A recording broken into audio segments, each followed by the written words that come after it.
Hello guys, আজকে আমি তোমাদের দেখাবো আমার পিস লিলিতে কেমন ফুল ফুটেছে আর গার্ডেনের ভিউটা আমি একটু শেয়ার করব তোমাদের সঙ্গে। অনেকদিন মনে করি যে শেয়ার করব করা হয় না। তো আজকে একটা দিদিকে পেয়েছি ধরার জন্য ক্যামেরাটা, ওই জন্য আমি ধরে নিচ্ছি। তো তোমাদের চলো এই আমার গাছগুলো একটু দেখিয়ে দিই কেমন পিস লিলিতে ফুল ফুটেছে এই রেল লিলি সিজনে। তো চলো গাইস, দেখো বন্ধুরা, এই যে আমার পিস লিলি, এতগুলো ফুল ফুটে আছে আমার পিস লিলিতে। তো এত সুন্দর লাগে এখন আমার পিস লিলিগুলো, দেখো দেখতে ইচ্ছে করছে কিনা বন্ধুরা। কত সুন্দর ভিউ দিলাম বলো তোমাদের। এই গাছটা অনেকই সুন্দর, মানে পিউরিফাই করে সব কিছু। ঘরের মধ্যে ইনডোরের জন্য খুব সুন্দর, কিন্তু একভাবে ইনডোরে থাকে না।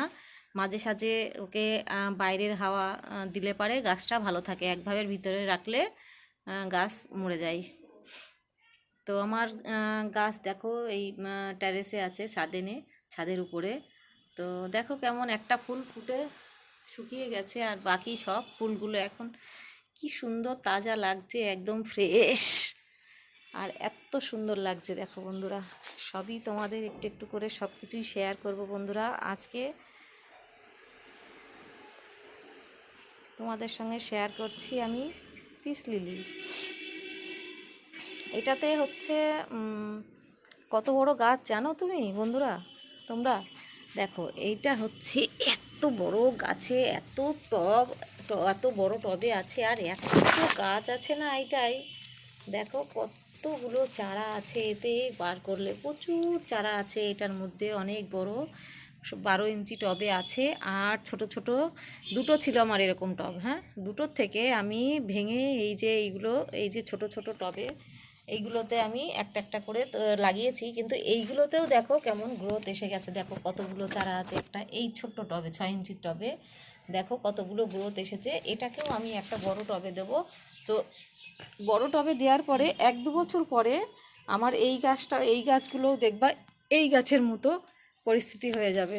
তো সব গাছগুলোই দেখো কত সুন্দর গ্রোথ আসছে, নিচের থেকে পাউচ আসছে। আমার নিচেও লাগিয়েছি অনেকগুলো গাছ, এই গাছগুলো। তো বন্ধুরা, আমার এই পিস লিলি তোমাদের কেমন লাগলো নিশ্চয়ই একটু কমেন্ট করে জানাবে, আর বলবে যে আমার পিস লিলিগুলো কেমন ফুল ফুটেছে আর কেমন লাগছে।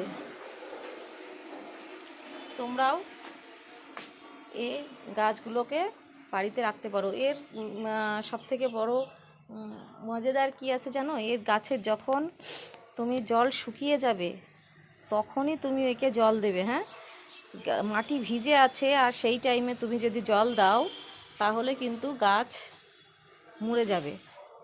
তো ওই জন্য জলটা সব থেকে কম দাও, কিন্তু তবু বেঁচে থাকবে। কিন্তু বেশি দিলে গাছ মাটি ভিজে আছে তারপরে তুমি জল দিচ্ছ, তাহলে কিন্তু চলবে না।